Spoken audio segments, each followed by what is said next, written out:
오늘 우리가 함께 볼 하나님의 말씀은 갈라디아서 6장 1절과 2절입니다. 갈라디아서 6장 1절과 2절 말씀입니다.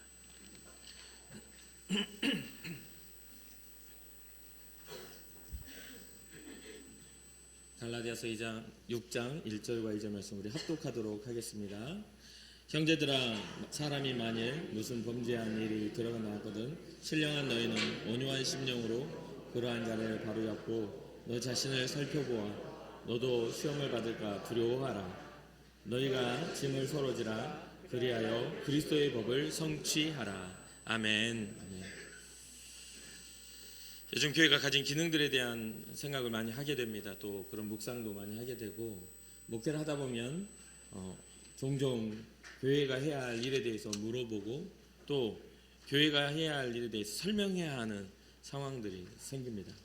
그러다 보니까 교회 기능 중 가장 중요한 게 무엇일까라는 고민을 하게 되죠. 여러분들은 어떠신가요? 교회가 가지고 있는 가장 중요한 교회의 어떤 존재 목적이 어디에 있다고 생각하십니까?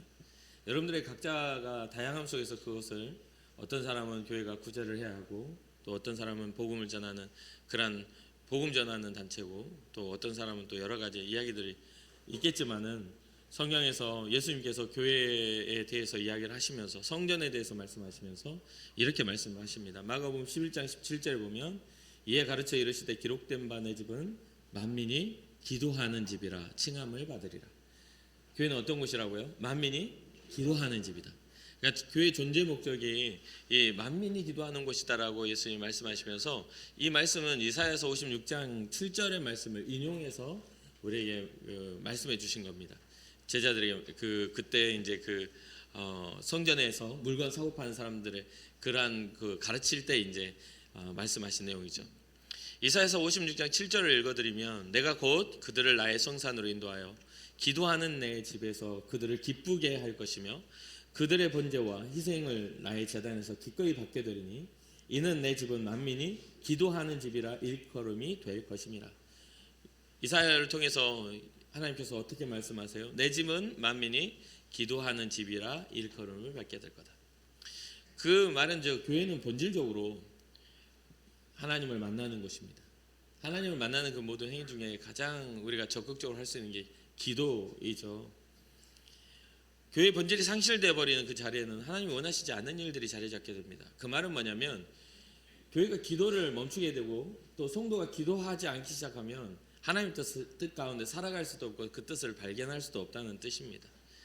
그렇기 때문에 이 모든 성도가, 모든 하나님 앞에 나오는 모든 사람이 주의 성전에 나와 하나님 앞에 엎드려 기도하는 것이 굉장히 시작점이고 중요합니다. 모든 그 시작이 중요하죠. 그것과 같이 우리가 하나님의 백성으로서 이 성전에서 기도할 때 이사야에서 보면은 두 가지가 나와요. 하나는 이 기도하는 내 집에서 하나님이 그들을 기쁘게 할 것이다라는 약속이 나옵니다. 나의 성전으로 인도하여 내서 기도하는 내 집에서 그들을 기쁘게 할 것이다. 그 말은 뭐냐면 하나님이 우리에게 기쁨을 주신다는 소리잖아요. 그 다음에 따라오는 게 뭐냐면 그들의 번제와 희생을 나의 제단에서 기꺼이 받아주겠다. 받게 되리니. 주님이 우리에게 기쁨도 주지만 우리가 번제하며 희생의 제물로 주님 앞에 나오는 것을 주님이 받아주시겠다는 약속이 있는 거예요. 그러니까 뭡니까? 주고 받는 그러한 것이 바로 하나님의 은혜를 우리가 받기도 하고 주님의 은혜에 감사하여 드리기도 하는 그런 관계 속에서 교회는 세워져 간다는 것이죠. 특별히 오늘날 신약에 와서 이 교회는 예수 그리스도의 보혈의 피값으로 세워진 곳입니다. 주님 앞에 드려질 번제와 희생의 제물이 온전하게 드려짐으로 이 교회를 통하여 하나님이 우리에게 주실 우리를 기쁘시게 할 모든 생명의 은혜가 우리에게 흘러오고 있는 것이죠. 그래서 오늘 본문의 제목처럼 그리스도의 법을 성취하는 그런 것에 대해서, 그리스도의 법이 성취되는 것은 어떤 것입니까? 그것은 바로 하나님의 구원이, 그리스도를 통한 하나님의 구원이 성취되는 것을 뜻하게 됩니다. 이후에 좀 더 말씀을 드릴게요. 오늘 본문을 보면 이 바울은 갈라디아 교회를 향해서 굉장히 강력한 권면과 함께 경고의 이야기를 막 했습니다. 복음을 변질시키는 자들, 천사라도 저주를 받으라 할 정도로 막 강력하게 하다가 갈라디아서를 마무리하면서 지금 6장 1절로 이야기를 하고 있는 거잖아요.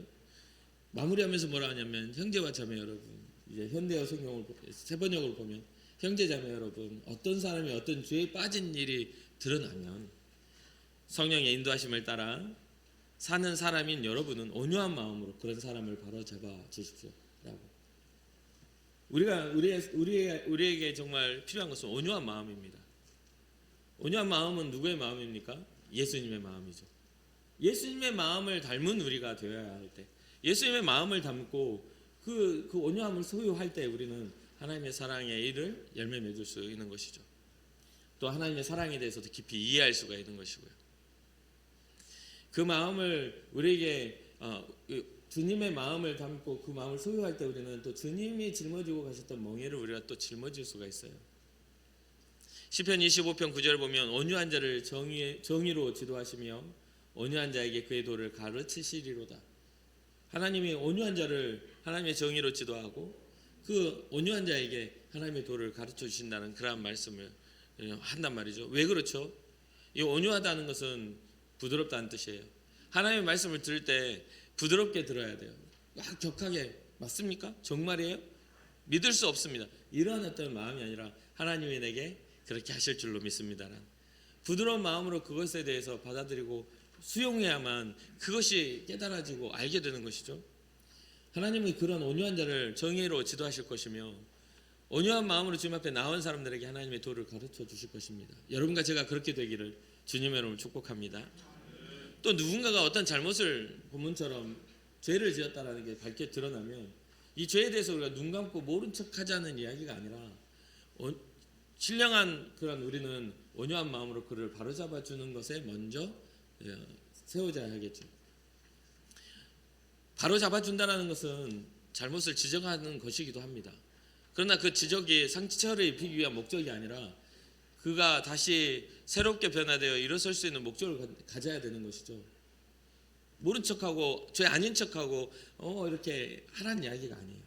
특별히 오늘 우리가 제일 약한 게 뭐냐면 관계적인 그런 영성을 추구할 때 되게 약해져요. 한 마음으로 한결같이 변질하게 되면 정말 끝장나는 겁니다. 그렇잖아요. 우리 관계심 안에서 우리가 어떤 서로 간의 관계심 안에서 그것을 바라보게 되면 큰일 나요. 주의 말씀 안에서 우리가 하나의 관계가 되어야 되는 거죠. 서로 인간적인 것이나 서로 친분에 의해서 세워지는 그런 교회가 아니라 그것은 2차로 따라오는 선한 사람들의 모임이 되는 2차로 따라오는 하나의 교제에 불과해야 돼요. 우리 교회는 먼저 하나님의 말씀으로 세워져서 하나님의 뜻을 따라 세워져야 될 것임을 믿으시기 바랍니다. 그렇게 하나님 어떤 일을 바로잡을 때는 그 기준이 필요하죠. 그 기준, 바로잡으려면 기준이 필요해요. 그래서 모든 성경은 하나님의 감동으로 된 것으로 교훈과 책망과 바르게 함과 의로 교육함을 하게 되는 것이죠. 그 어디에 기준을 둔 겁니까? 모든 성경에 하나님의 감동으로 쓰여진 성경의 기준을 두고 교훈하며 책망하며 바르게 하며 의로 교육해야 하는 것이죠. 그것을 빼버리면 하나님의 말씀을 빼버리면 다 우리의 개인적인 인간적인 조언에 불과해요. 그래서 온유한 자는 뭘 배운다 했어요? 하나님의 정의를 배우고 온유한 자는 뭘 배워요? 하나님의 도를 배우고 그 우리의 기준은 하나님의 정의와 하나님의 도를 따라 그것을 해야 하는 것입니다. 에베소서 4장 2절을 보면 하나님의 온유한 자를 어떻게 집중하시는지 하나님의 마음이 드러납니다. 모든 겸손과 온유로 하고 오래 참음으로 사랑 가운데서 서로 용납하고 주님 닮은 모습은 겸손과 온유함이 있어요. 오래 참음이 있습니다. 사랑 가운데서 주님을 십자가에 못 박는 자들까지도 품고 용납하시는 주님의 그 사랑이 있는 것을 우리가 알 수 있죠. 디모데후서 2장 25절을 보면 거역하는 자를 온유함으로 훈계할지니 혹 하나님이 그들에게 회개함을 주사 진리를 알게 하실까 하며 온유함으로 뭐 하라고 했습니까? 온유함으로 그냥 일 없는 것처럼 그냥 넘기라는 이야기를 하신 게 아니에요. 온유함으로 뭐 하라? 훈계하라. 근데 온유함으로 훈계하는 게 도대체 어떻게 훈계해야 되나? 그것은 굉장히 온유한 따뜻한 마음이라는 것은요. 굉장히 격하지 않아요. 상대를 존중합니다. 그리고 상대가 하는 말에도 그 이유에 대해서도 귀 기울여 줄 알게 되죠. 그럼에도 불구하고 그 들어주는 사람 그 상대를 세우려고 하는 우리는 뭐가 돼야 되냐면 바른 기준과 공정한 마음을 가지고 있어야 돼요. 그런 이유가 하나님이 그들에게 회개할 기회를 주실 수 있으니까, 정죄를 위한 것이 아니라 오히려 그 사람을 다시 바로 세우기 위한 진리를 알게 하실까 하는 그런 마음으로 그에게 할 수 있는 것들이 돼야 되죠.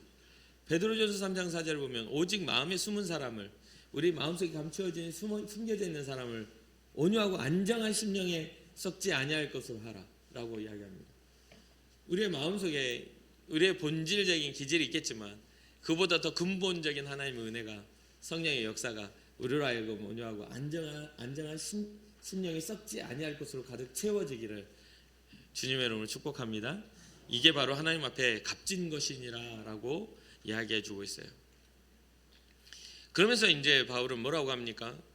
그런 어떤 온유한 마음으로 그런 사람을 바로 잡아주시되 또 너의 자신, 자기 스스로를 살펴서 혹시나 너도 똑같은 유혹에 빠지지 않도록 조심하라고 경고해 줍니다. 두려워하라고 말을 하죠. 우리 모두가 흔히 실수를 하는 것 중 하나는 뭐죠? 내로남불의 어려움, 실수입니다. 내가 하면 로맨스고 남이 하면 불륜이다. 그러니까 뭐 이거는 좀 우리가 흔히 듣는 이야기잖아요. 근데 대부분의 사람은 그래요. 내가 실수하면 상대방이 좀 너그럽게 해주면 좋겠어. 근데 다른 사람이 실수하면 왜 그러냐고 그러면서 하는 그 성향이 있잖아요. 근데 온유한 사람은 다른 사람의 실수도 넉넉하게 봐줄 수 있는 그런 따뜻한 마음을 가지고 있다는 것이죠. 아마 실수에서 자유로운 사람은 아무도 없을 겁니다. 더 철저할수록 자신의 작은 실수마저도 크게 와닿을 거예요. 그렇기 때문에 이 온유한 마음은 상대도 용서하지만 나 자신도 지킬 수 있는 마음이라는 것을 우리 잊지 말아야 되겠습니다. 더 철저한 사람일수록 그것을 지키지 못했을 때 그 자책감과 죄책감이 큰 것을 보게 돼요. 더 완벽을 추구할수록 자기의 완벽하지 못함에 대해서 너그럽지 못해서 막 넘어지고 쓰러지고 막 좌절하는 그런 모습들, 다시 이렇게 세우려면 좀 헐거운 사람보다 더 힘들어요. 너무 완벽하게 자기 스스로를 방어했기 때문에. 그런 경우들이 있는데 사실 실수해서 자유로운 사람은 아무도 없어요. 우리는 우리의 삶을 전제로 했을 때 털끝 하나라도 우리의 죄에 대해서 해결할 능력이 없는 사람들입니다. 우리의 실수와 우리의 죄는 오직 하나님만 우리를 용서하실 수 있는 그러한 분임을 잊지 마시기 바랍니다. 그래서 그분 앞에서 우리가 날마다 더 그 은혜에 기대어 살아가는 그런 우리의 한계를 주님 앞에 맡겨놓고 살아갈 수 있는 여러분과 제가 되었으면 좋겠어요. 갈라디아 교회의 문제도 복음의 은혜가 아닌 사람이 가진 율법의 행위가 더 드러나게 만드는 그런 모습들이었습니다. 그것은 뭐가 문제냐면 애초에 긍휼함을 입는 그 출발선이 은혜가 아닌 행위에 있었기 때문에 굉장히 문제가 된 겁니다.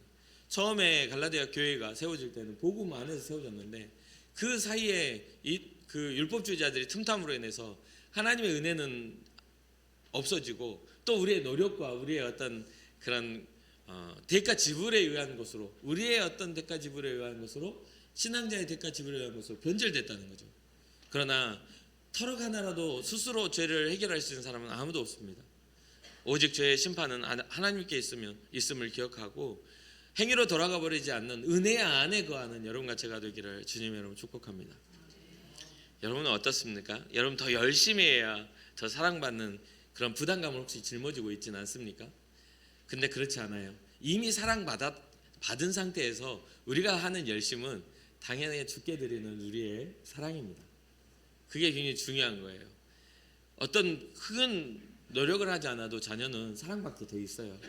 그런 부분들을 잊지 마시고 예수 그리스도의 은혜 안에서 여러분 자유로워지시기를 주님을 축복합니다. 그런데 이렇게 자유로운 예수 그리스도 은혜 안에서 자유로우라고 하니까 요즘에는 그 자유로움을 정말 잘 활용하는 분들이 있는 것 같아요.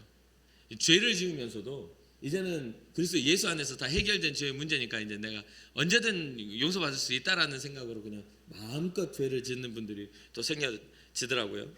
이제 마음대로 해도 되겠구나. 죽기 전에 예수 믿어 하고 죽으면 나는 예수님 믿어요 하고 죽으면 다 해결해 주시겠지.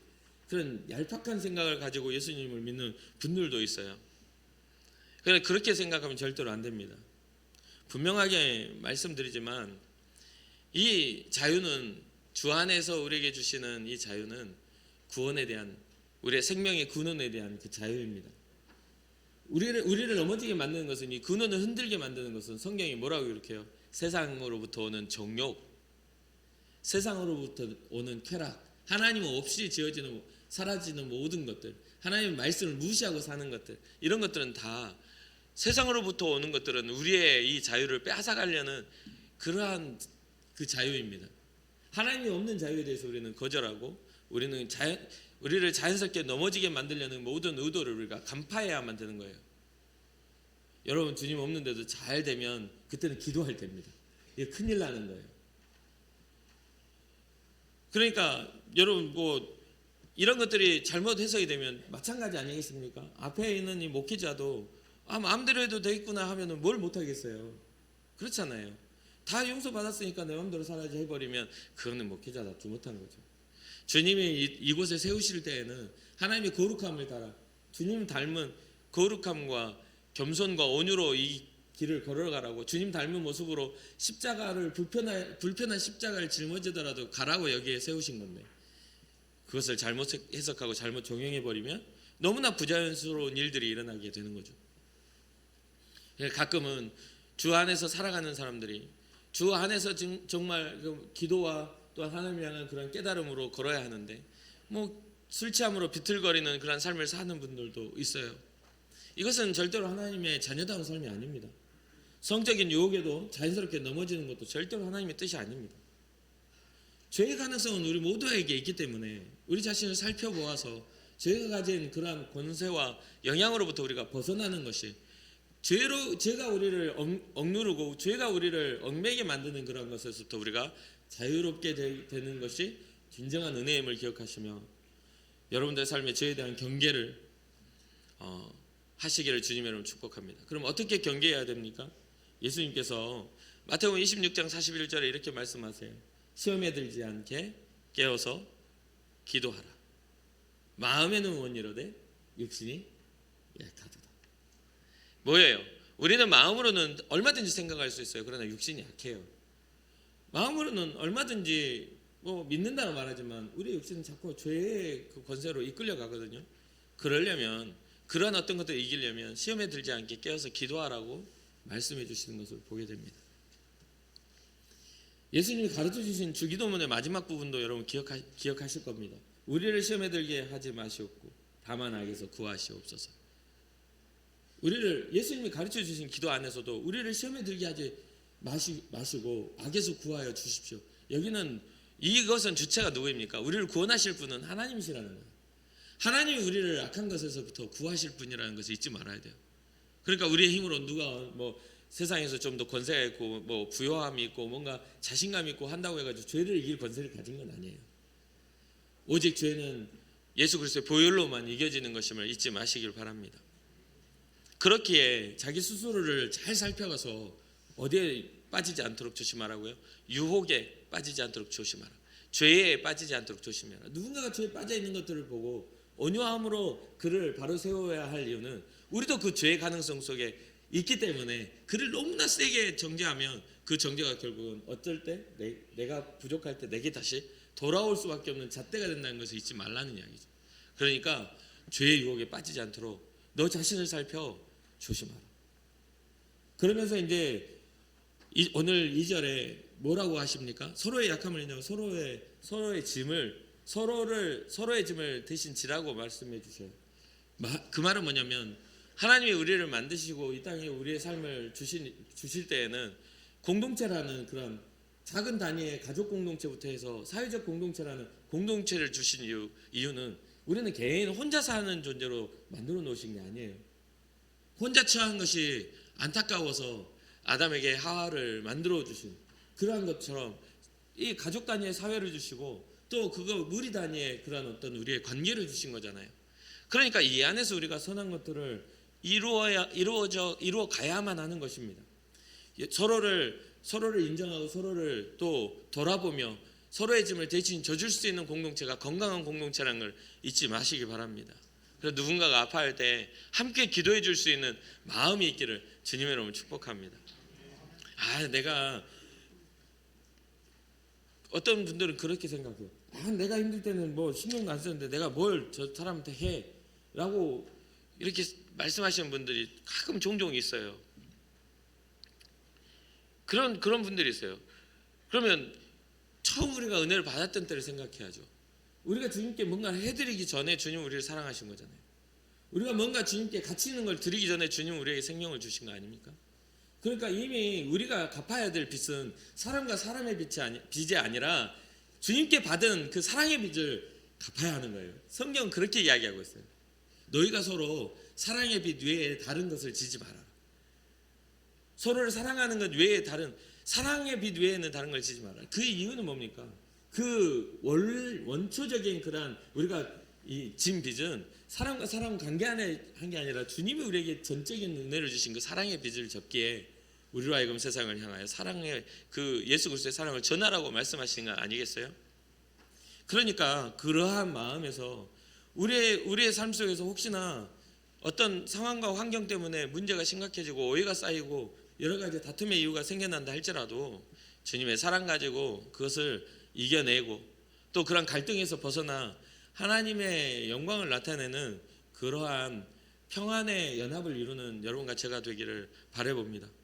서로가 짐을 져주는 것 정말 쉽지가 않습니다. 그러나 이것은 하나님이 우리에게 말씀하시는 사명이라 생각하고 사랑받은 자가 사랑하는 것은 당연한 그런 것이라 생각하고 믿음의 연합을 이루는 우리 인천 궁곡교회가 되기를 주님의 이름으로 축복합니다.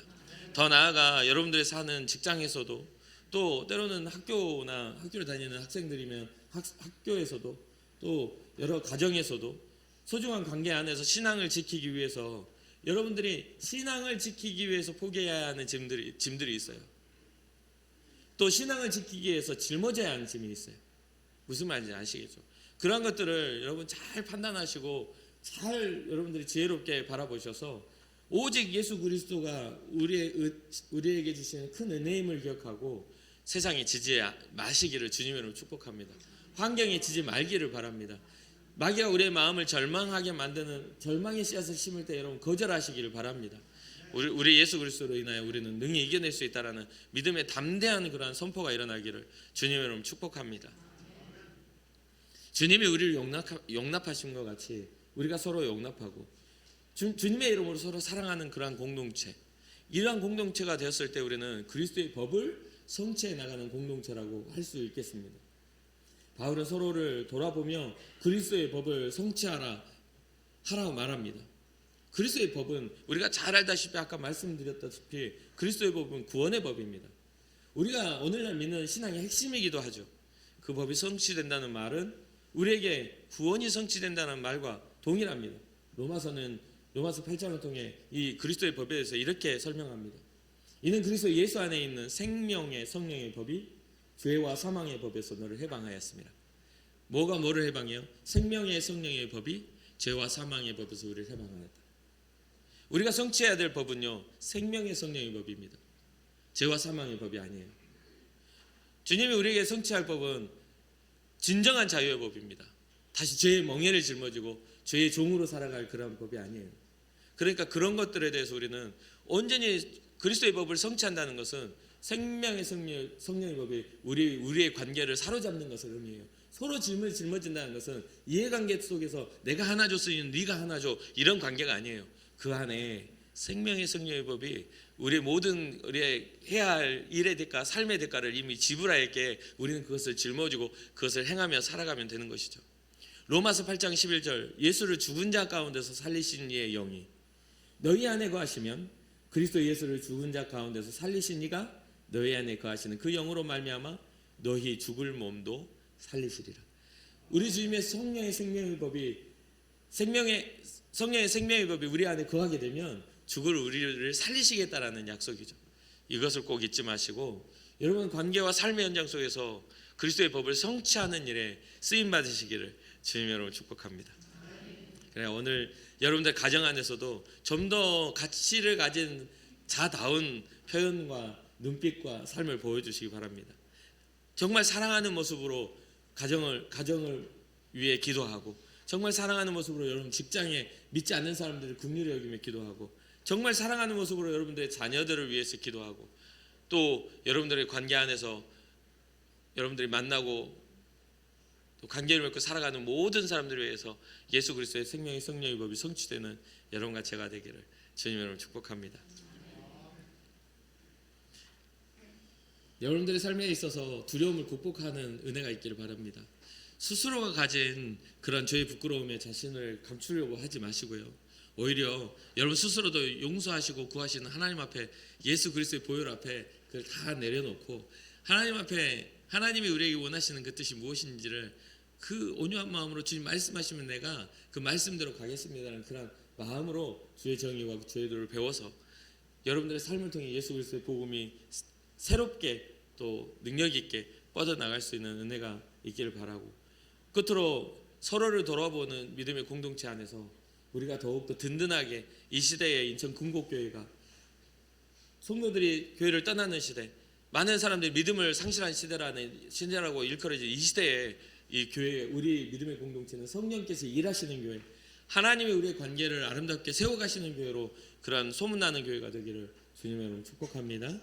그래서 마지막으로 끝으로 주의 사랑으로 서로를 바라보면 우리의 연약함이 보이기보다 물론 연약함이 보여질 때 온유함으로 손 위에 감싸질 수 있는 그런 은혜가 있는 줄 압니다. 그래서 오늘 우리에게 주어진 그런 인생의 삶의 현장 속에서 작은 것에서부터 큰 일에 이르기까지 날마다 승리하며 주님께 영광 돌리는 여러분과 제가 되기를 바랍니다. 잠시 기도하겠습니다. 살아계신 하나님, 우리는 우리의 연약함을 인정합니다. 주님의 시선으로 바라볼 때 우리는 얼마나 많은 허물과 또 우리가 얼마나 많은 용서받지 못할 죄들이 가득한지 말할 수도 없습니다. 주님의 시선으로 바라볼 때 그렇지만 또한 주님의 시선으로 바라볼 때야말로 예수 그리스도의 보혈로 우리의 삶이 은혜로 가득할 때야말로 그 모든 죄와 사망의 법이 떠나가는 줄 압니다. 하나님, 우리에게 정말 온유한 마음, 긍휼한 마음 주시고 때로 어떠한 잘못을 대면할 때에도 책망보다는 오히려 그것을 바로잡고 예수 안에서 다시 회복하는 일에 집중할 수 있는 은혜가 있게 하여 주시옵소서. 우리의 연약함을 인정하고 주님 앞에 나아온 우리에게 하나님의 놀라운 은혜와 구원을 더하여 주시고 우리가 살아가는 삶의 현장 속에 주님 동행하셔서 우리를 통해 선한 일이 이루어질 수 있도록 하나님 역사하여 주옵소서. 우리 믿음의 사람들 그리스도의 생명의 승리의 법을 성취하는 일에 쓰임이 되게 하시고 또 어디에 있든지 무엇을 하든지 주께 정말 기도하며 나아갈 수 있는 기도하는 믿음의 성도들 되게 하여 주옵소서. 감사드리며 예수님의 이름으로 축복하며 기도합니다. 아멘.